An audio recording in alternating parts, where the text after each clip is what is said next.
আপনারা কি কবরস্থানে আছেন নাকি নাকি সবাই জীবিত? সত্যি? জীবিত মানুষের আওয়াজ কি মরা মানুষের মতো?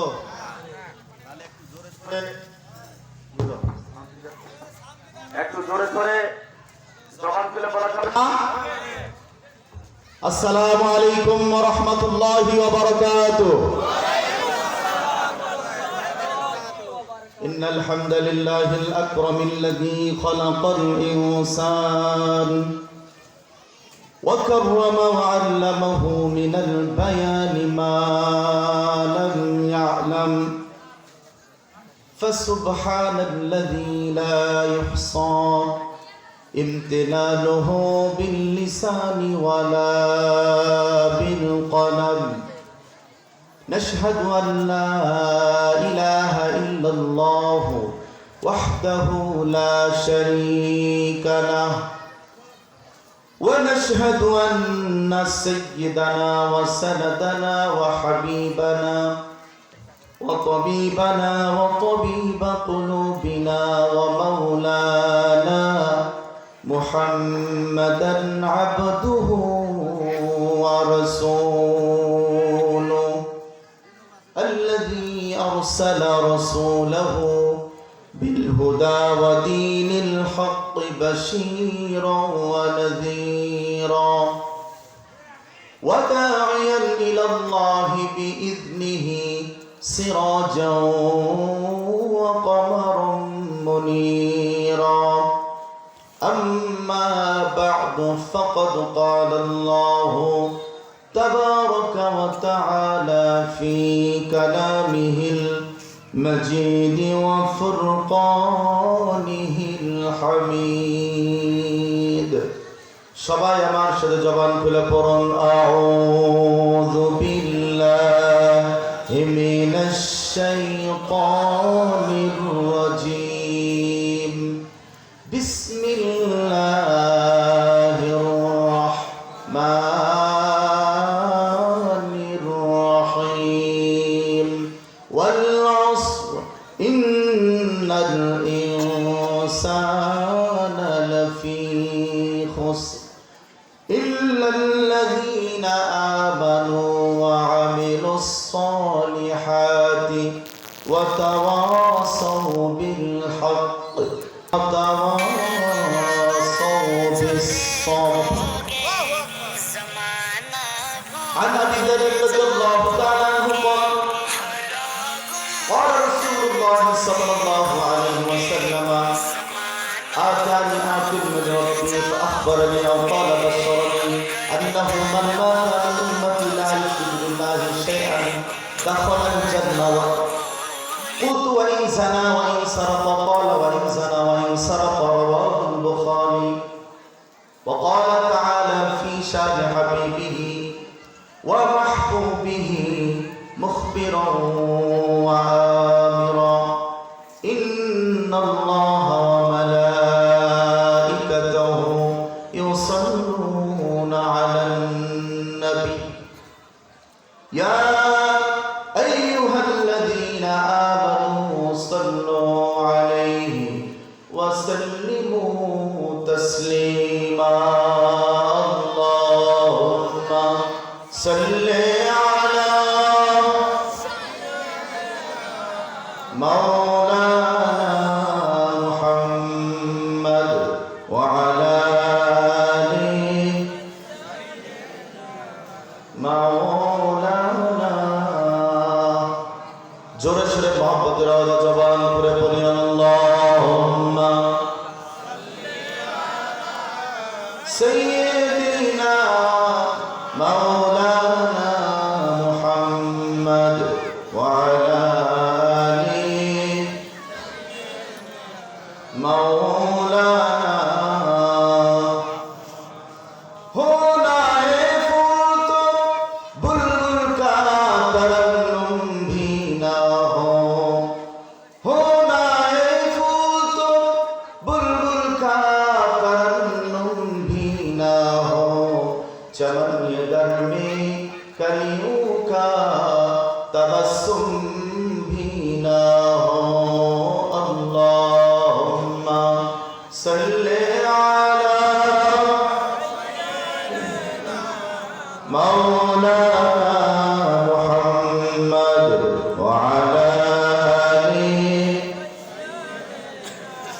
مولانا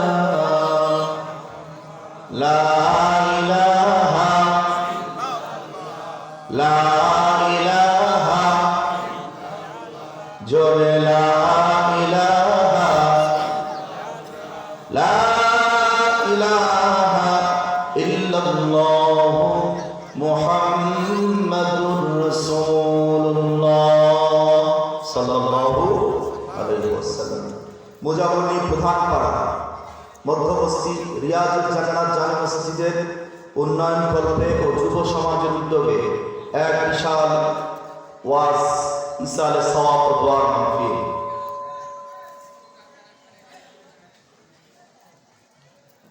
অত্র মাহফিলে সভাপতিত্ব করবেন উত্তরবঙ্গের ঐতিহ্যবাহী দরবার খোঁজবাজার দরবার শরীফের গদ্দিন সিং পীর সাহেব আলহাজ মাওলানা শাহ আবু সাইদ মোহাম্মদ নাজমুস সাআদাত বারাকাল্লাহু ফি হায়াতিহি ওয়া ইলমি। প্রধান আলোচক হিসেবে আলোচনা করবেন আপনাদের এই এলাকার কৃতি সন্তান আলহাজ হযরত মাওলানা হাফেজ মোহাম্মদ মাজহারুল ইসলাম, সহকারী অধ্যাপক সাতখামার ইসলামিয়া ফাজিল ডিগ্রি মাদ্রাসা। এছাড়াও প্রধান অতিথি হিসেবে থাকবেন জনাব মোহাম্মদ জয়নাল আবেদীন। এছাড়াও বিশেষ আমন্ত্রিত অনেক ব্যক্তি রয়েছেন। আমার সামনে উপবিষ্ট আছেন বিভিন্ন জায়গা থেকে আগত, দূর দূরান্ত থেকে কোরআন প্রেমিক, ইসলাম প্রেমিক, আলেম প্রেমিক, দিনদার পরহেজগার মুসলমান ভাইয়েরা, পর্দার অন্তরালে অবস্থানরতা আমার শ্রদ্ধা সম্মানিতা মা এবং বোনেরা, সকলের প্রতি আবারও আমি জান্নাতি মানুষের সম্ভাষণ জ্ঞাপন করছি। আসসালামু আলাইকুম ওয়া রাহমাতুল্লাহি ওয়া বারাকাতুহু। আপনারা সকলে কেমন আছেন? ভালো রাখার মালিককে, সুখে দুঃখে প্রশংসা করব কার? আল্লাহ যে আমাদেরকে মাহফিলে আসার তৌফিক দিলেন, এই জন্য আপনারা খুশি না বেজার? এই জন্য প্রশংসা করতে হবে কার? এই মুহূর্তে অনেক মানুষ বিছানায় শুয়ে আছে, অনেক মানুষ রাস্তায় হাঁটাচলা করছে, কিন্তু আল্লাহ আমাদেরকে বাছাই করে জান্নাতের একটি বাগানে বসার তৌফিক দিয়েছেন।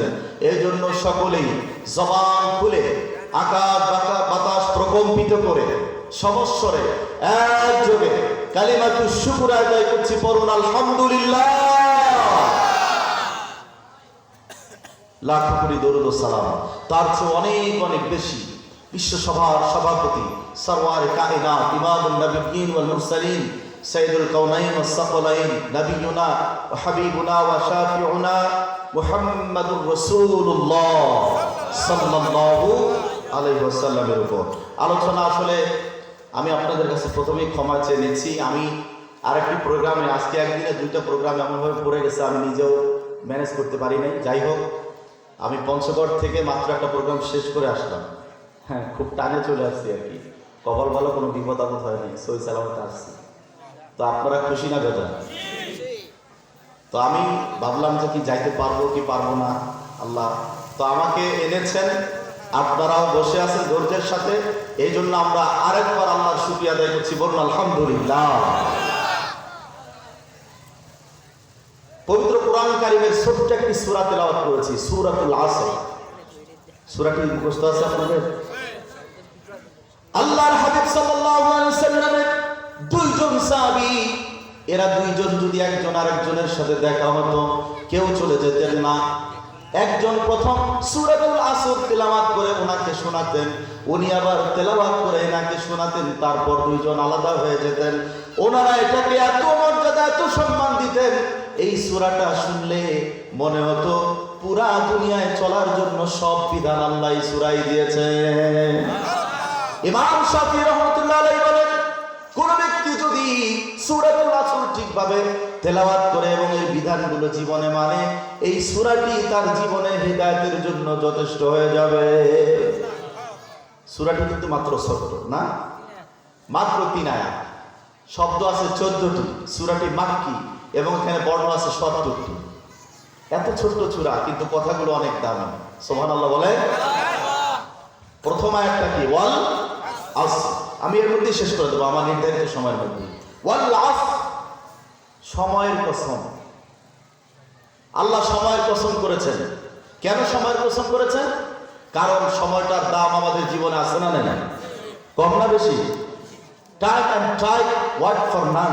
কারোর জন্য সময় অপেক্ষা করে না। আল ওয়াক্তু লা ইয়ান্তাযিরু লি আহাদিন। সময় কারোর জন্য বসে থাকে না, সময় তার নিজের গতিতেই চলতে থাকে। আল্লাহ কেন সময়ের শপথ করলেন? তাফসিরে কুরতুবী, তাফসিরে ইবনে কাসির সহ অনেকগুলো তাফসির, তাফসিরে ফাতিল কাদির, এগুলো সবগুলো দেখলাম জিস কথাটি এটাই, আল্লাহ সময়ের শপথ এই জন্যই করেছেন, মানুষের জীবনে সময়ের অনেক দাম আছে। আমাদের সমস্ত কাজগুলো হয় আগে করেছি, আর না হলে বর্তমানে করতেছি, আর না হলে ভবিষ্যতে। এই তিন মানে সময় ছাড়া আমাদের কিছু আছে না। আর সময়ের শপথ আরো একটা কারণ আল্লাহ করেছেন, যে আগে অনেক মানুষ চলে গেছে যারা নিজেরা অনেক বড় মনে করত, আল্লাহ তাদের পতন ঘটায় দেখিয়েছেন। সময় এমন একটা অবস্থা দাঁড় করায়, আজকের সময় কালকে তোমার উল্টা দিকে ঘুরে যাবে। বোঝেন নাই ব্যাপারটা? আজকে আপনি রাজা, কালকে আপনি প্রজা। আজকে আপনি যেই চেয়ারে বসে আপনি বিচারক, সেই চেয়ারে বসে আরেকজন আপনার বিরুদ্ধে আবার কয়দিন পরে রায় দিবে। সময়ের দাম আছে না নাই? সময়ের গুরুত্ব আছে না নাই? সময় ঘুরে যায়, আমাদের চোখের সামনেই তো আমরা দেখলাম। আরো একটা ব্যাপার আছে, আল্লামা ইমাম ফখরুদ্দীন রাজি রাহমাতুল্লাহ আলাইহি, যিনি তাফসীরে মাফাতিহুল গুয়ুব লিখেছেন, 10,000 পৃষ্ঠার বিশাল একটি তাফসীর। উনি একদিন হাঁটতেছেন, এমন সময় একজন বরফ বিক্রেতা, উনি বলতেছেন আমার পুঁজি কম, ভাইরা আমার প্রতি একটু দয়া করেন, আমার এগুলো নেন, কারণ বরফ বেশিক্ষণ থাকলে ঠিক থাকে না, আস্তে আস্তে গলে পানি হয়ে যায়। ঠিক আছে তো? এই জায়গার বরফ গলে না মনে হয়, এদিকে বরফ গলে যায়। ইমাম ফখরুদ্দীন রাজি রাহমাতুল্লাহ আলাইহি অনেক আগে মুফাসসির, অনেক বড় আলেম, উনি যখন এই কথাটা শুনেছেন, উনি ভাবলেন বরফ বলতে বলতে ওনার পুঁজি চলে যায়, এই কথাটার ভিতরেই যেন সূরাতুল আসরের তাফসীর হয়ে যায়। সময়ের দাম আছে না নাই? আমার জীবন থেকে একটি করে মিনিট, সময়, ঘন্টা, দিন চলে যায়, মাস চলে যায়, এক একটা সাল চলে যায়, 2024 চলে যাবে, 25 আগমন করবে, আর কয়েকদিন পরে আগমন করবে। কিন্তু কখনো কি চোখ বন্ধ করে একটু ভাবলেন 24 চলে গেল, 25 আগমন করলো, আমার জীবন থেকেও একটি বছর বিদায় হয়ে গেল, মানে আমি মৃত্যুর দিকে একটি বছর আগায় গেলাম। কি ঠিক আছে কথা? সময় কেন আল্লাহ কসম করছে? এই জন্য, কারণ সময়ের দাম আছে। আপনার তিল তিল করে আপনার জীবন থেকে সময় চলে যাচ্ছে, আর আপনি আগায় যাচ্ছেন কোন দিকে? মৃত্যুর দিকে। ভাইরা আমার, এরপর আল্লাহ রাব্বুল আলামিন বলেন ইন্নাল ইনসানা লাফি খুসর। আল্লাহু আকবার। আল্লাহ রাব্বুল আলামিন বলেন indeed mankind is in loss, সমস্ত মানুষ ক্ষতির মধ্যে আছে। এখানে দুইটা তাকিদ, একটা ইন্না আর একটা লা, দুইটা তাকিদ ব্যবহার করে আল্লাহ বুঝিয়েছেন কোন মানুষ বাদ নাই, সব মানুষ এই ক্ষতির মধ্যে আছে। এখন আপনি বলেন কোন মানুষ ক্ষতির মধ্যে নাই? আমরা যদি আজকে এই মুহূর্তে হাত উঠাই, আজকে ফজরের নামাজ কয়জন পড়ছেন? অনেক বেশি হাত উঠবে। আপনারাই বলছেন, যারা না বলছেন তারা বুঝতে পারছেন ব্যাপারটা নাকি? বুঝতে পারছেন যে হাত বেশি উঠবে না। মানুষ ক্ষতিতে আছে না নাই? আমি যদি চ্যালেঞ্জ করে আপনি জীবনে একটি দিনও মিথ্যা বলেন নাই, এখানে যদি আমি এইভাবে হাত উঠাই, একজনও কিন্তু হাত উঠাইতে আমিও না, কারণ আমরা তো ইচ্ছায় অনিচ্ছায় মিথ্যা কথা হয়ে যায়, তো হাত উঠাতে পারবো? মানুষ ক্ষতির মধ্যে আছে। অনেক সময় ছেলেকে জমি দেয়, কিন্তু মেয়েকে ক্ষতির মধ্যে আছে না নাই? আল্লাহ বলছেন আমল করতে, আমল করে না। আল্লাহ বলছেন শিরক করা যাবে না, শিরক করে, বলেন মানুষ ক্ষতির মধ্যে আছে না নাই? এই জন্য আল্লাহ বলছেন ম্যানকাইন্ড ইজ ইন লস, প্রত্যেক মানব জাতি ক্ষতির মধ্যে আছে। ইন্নাল ইনসানা লাফি খুসর, সব মানুষ ক্ষতির মধ্যে। তবে আল্লাহ আবার এক্সেপশন আলাদা করে দিয়ে বুঝিয়েছেন, না না, 4 শ্রেণীর মানুষ কোন ক্ষতির মধ্যে নাই। কারা? ইল্লাল্লাযীনা আমানু ওয়া আমিলুস সালিহাতি وتواصوا بالحق وتواصوا بالصبر। প্রথম শ্রেণী হলো যারা ঈমানদার, আল্লাহ যাদেরকে মুমিন বানিয়েছেন, ঈমানের অমূল্য ধন যাদেরকে দান করেছেন, আল্লাহ বলেছেন এরা এরা ক্ষতিতে নাই। সুবহানাল্লাহ বলেন। আমরা সবাই মুমিন, ঠিক না? আমরা খুশি না বাজা? হাত উঠায় দেখান, হাত উঠান, নারে তাকবীর। আপনারা খুশি না বাজা? আমরা বলতে পারি we can say we are Muslim, we can say we are মুমিন। আমরা বলতে পারি আমরা মুসলমান, আমরা মুমিন। আমরা খুশি না বাজা? এই জন্য আল্লাহ পাকের শুকরিয়া আদায় করি যে আমরা মুমিন। আর আল্লাহ বলেছেন যে তারা accept those who believed, যারা বিশ্বাস করেছে, যারা ঈমান এনেছে আল্লাহর প্রতি, তারা হচ্ছে সৌভাগ্যবান। সুবহানাল্লাহ।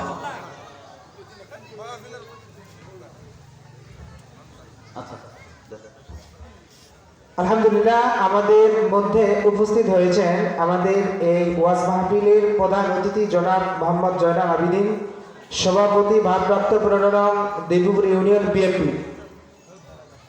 এবং আমাদের মধ্যে প্রধান মেহমানও উপস্থিত হয়েছেন জনাব মোহাম্মদ আব্দুল সালাম হেরাল, জেলা যুবদল সাবেক সাংগঠনিক সম্পাদক ঠাকুরগাঁও।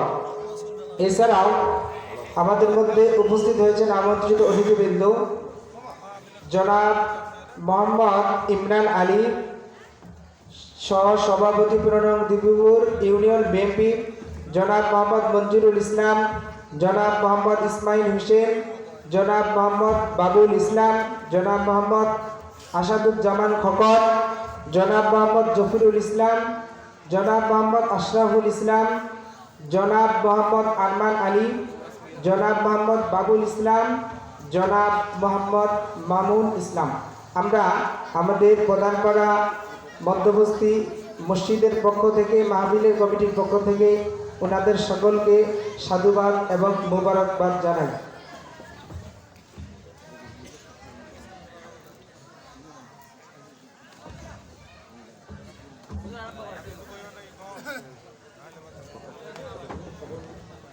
আচ্ছা, সবাই বলি আলহামদুলিল্লাহ। আমাদের প্রধান অতিথি এবং বিশেষ অতিথিবৃন্দ উপস্থিত হয়েছেন, বলি আলহামদুলিল্লাহ।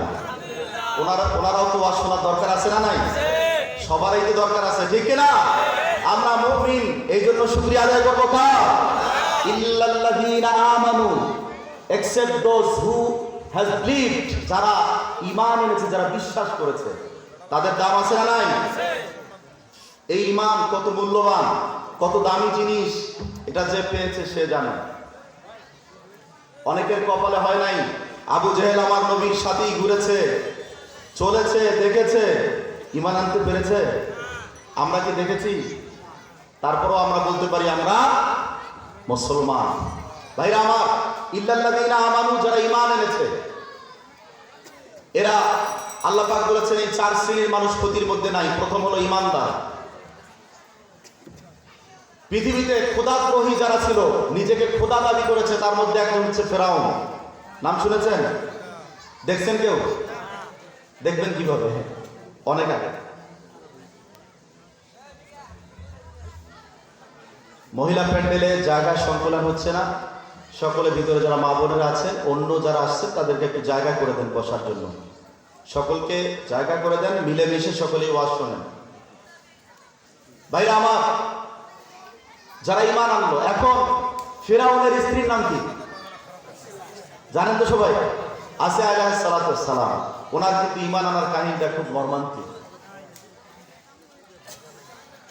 আসিয়া আলাইহিস সালাতু ওয়াস সালাম মুসা আলাইহিস সালামের প্রতি ঈমান এনেছেন, কিন্তু ওনার স্বামী নিজেই খোদাদ্রোহী, কারো দিকে পরোয়া করেন নাই। নিজের ঘরে খোদাদ্রোহী একজন মানুষ, তার স্ত্রী, কিন্তু পরোয়া করেন নাই। আমার রবের যখন ভালোবাসা তার অন্তরে এসেছে, ঈমান এসেছে, দুনিয়ার কোনো কিছু তিনি পরোয়া না করে ওপেন ঘোষণা দিয়েছেন, আই এম মুসলিম, আমি মুসলমান। তুমি ফিরআউনকে কখনোই আমি রব হিসেবে মানি না। মুসলমান কাউকে ভয় করে? যেই ব্যক্তি নিজেই খোদাদ্রোহী, খোদা দাবি করলো, তারপরে আল্লাহ মুসলমান বানায় দিলেন। আর উনি পরোয়া না করে ফেরাউন বলল, আসিয়া রে, সত্যি কি তুমি মুসলমান হয়েছো? এটা কি সত্যি? It is true? বলতেছে, হ্যাঁ আমি মুসলমান। আমি ওপেন ঘোষণা দিচ্ছি, তুমি ফেরাউনকে আমি রব হিসাবে মানি না। কারণ আমাদের সবার রবকে একটু জোরে বলেন, আরো জোরে আমার আল্লাহর নামটা একটু নাম।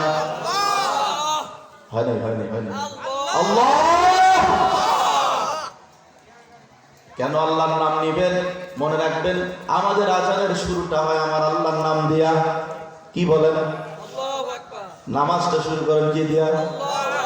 কবরে যখন যাবেন, যাওয়ার পর প্রথম প্রশ্নটা হবে মান রব্বুকা, তোমার রবকে।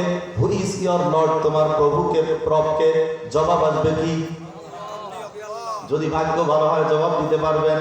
অনেকে আবার মাত্র 3টা প্রশ্ন মুখস্থ করে নিয়ে যাইয়া 7টা উত্তর দিয়ে দেব। কত সহজ। জবাব দিয়ে একটা কথাও বের হবে না। ফেরেশতার যখন দেখবেন হাতের মধ্যে লাঠি, সেই লাঠি নাকি দুনিয়ার লাঠি, ওই লাঠি দেখে কিন্তু কোন অ্যান্সার কোথায় চলে যাবে দিশাই পাবেন না।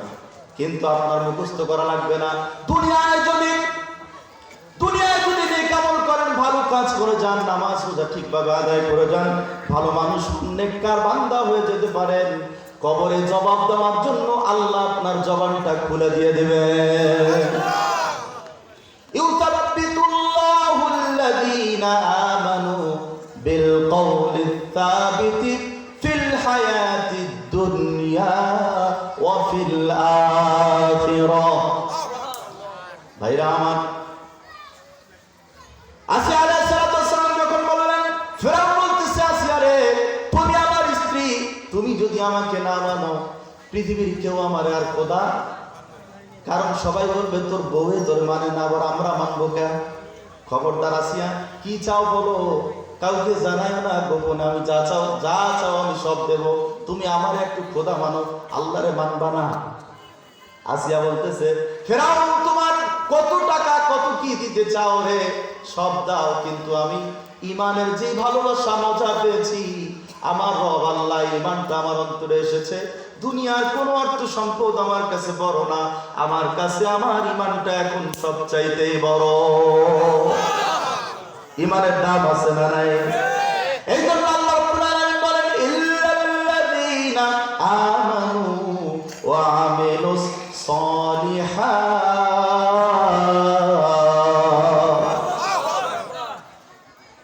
এইবার ফেরাউন চিন্তা করলো, অবস্থা তো খারাপ, মানিজ্জত সব যাবে, খোদাগিরির ব্যবসাও পাওয়া হবে।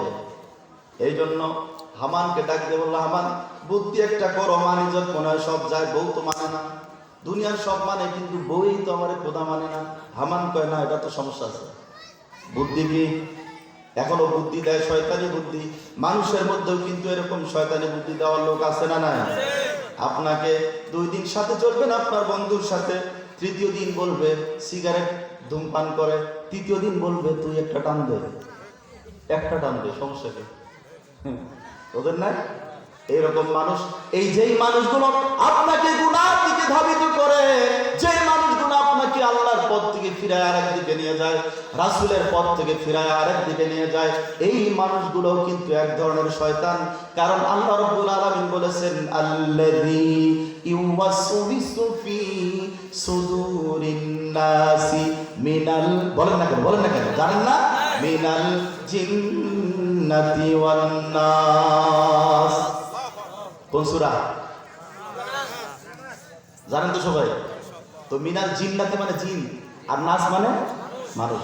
মানুষদের মধ্যে শয়তান আছে না ভাই?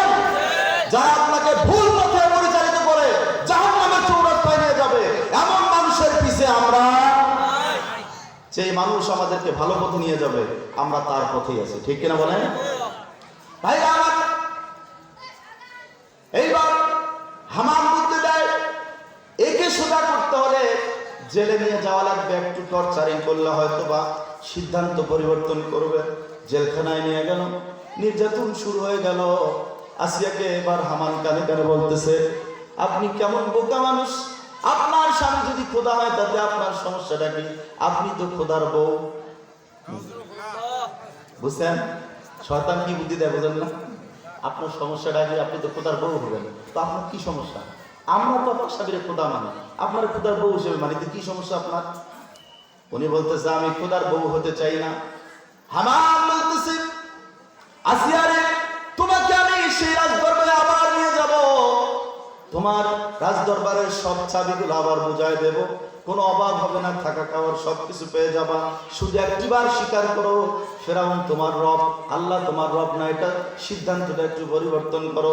আসিয়া বলতেছে হামান রে, আর কি শাস্তি আছে, সব শাস্তিগুলো দাও, এই জেলখানায় যদি আমার 1000 বছর থাকতে হয় আমি আসিয়া রাজি আছি, কোনোভাবেই আমার আল্লাহর কথাটা আমার জবান থেকে বন্ধ করতে পারবা।